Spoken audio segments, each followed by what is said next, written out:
कामगिरीचं केलं कौतुक। आणि ज्येष्ठ मार्क्सवादी कम्युनिस्ट नेते सीताराम येचुरी यांचं अल्पशा आजारानं नवी दिल्लीत निधन। सर्व स्तरातून येचुरी यांना श्रद्धांजली अर्पण।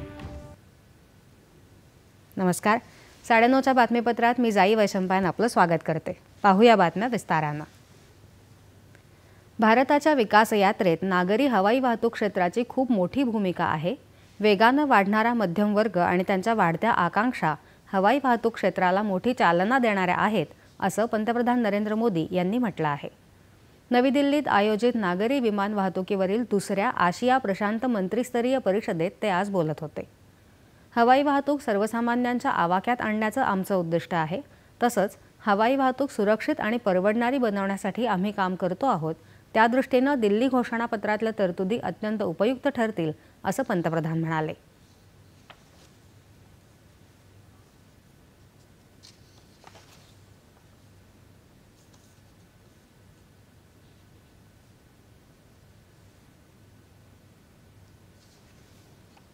एक तरफ हम छोटे शहरों में एयरपोर्ट्स बना रहे हैं, दूसरी तरफ बड़े शहरों के एयरपोर्ट्स को और आधुनिक बनाने की दिशा में हम तेजी से काम कर रहे हैं। भविष्य का भारत एयर कनेक्टिविटी के मामले में दुनिया के सबसे कनेक्टेड रीजन में से एक होने वाला है।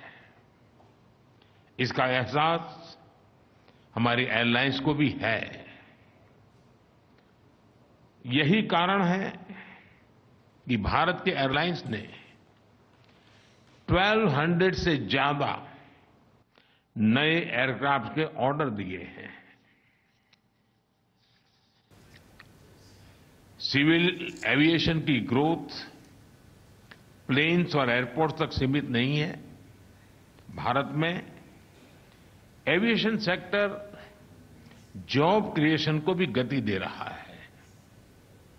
Skilled pilots, crew members, engineers, ऐसी अनेक जॉब्स क्रिएट हो रही हैं। महिला केंद्रीय विकासासाठी आम्ही कटिबद्ध आहोत। आज देशात 15% वैमानिक महिला आहेत। हे जगभरातल्या महिलांच्या सरासरी प्रमाणापेक्षा 5% अधिक प्रमाण आहे, असं त्यांनी सांगितलं। हवाई उद्योगाला चालना देण्यासाठी सर्व देशांना परस्पर सहकार्य करावं लागेल।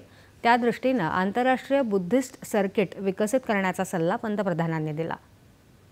या परिषदेतील सर्व सदस्य देशांद्वारे दिल्ली घोषणापत्र स्वीकारल्याची घोषणाही पंतप्रधानांनी यावेळी केली। हे घोषणापत्र म्हणजे आशिया प्रशांत क्षेत्रातल्या विमान वाहतूक क्षेत्राला नव्या उंचीवर नेण्याच्या दिशेनं आखलेला दूरदर्शी पथदर्शक आराखडा ठरेल, असं नागरी हवाई वाहतूक मंत्री राममोहन नायडू यांनी म्हटलं आहे।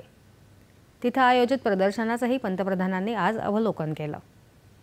ICAO अर्थात आंतरराष्ट्रीय नागरी विमान वाहतूक संघटनेला 80 वर्ष पूर्ण झाल्यानिमित्त 80,000 झाडं लावण्याची घोषणा पंतप्रधानांनी यावेळी केली।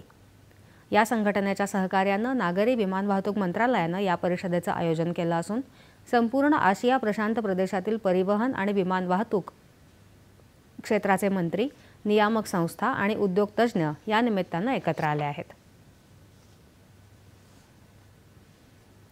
तंत्रज्ञानात होणाऱ्या बदलाचा वेग पाहता समन्वयातून शिकण्याच्या दृष्टिकोनासह पुढे जाण्याची गरज असून ती पूर्ण करण्यात तरंग शक्तीचा महत्त्वपूर्ण वाटा असेल, असं संरक्षण मंत्री राजनाथ सिंग यांनी म्हटलं आहे। भारतीय हवाई दलानं राजस्थानमधल्या जोधपूर इथं तरंग शक्ती 2024 या बहुराष्ट्रीय हवाई सरावाचं आयोजन केलं आहे। या अंतर्गत लष्करी विमान प्रदर्शन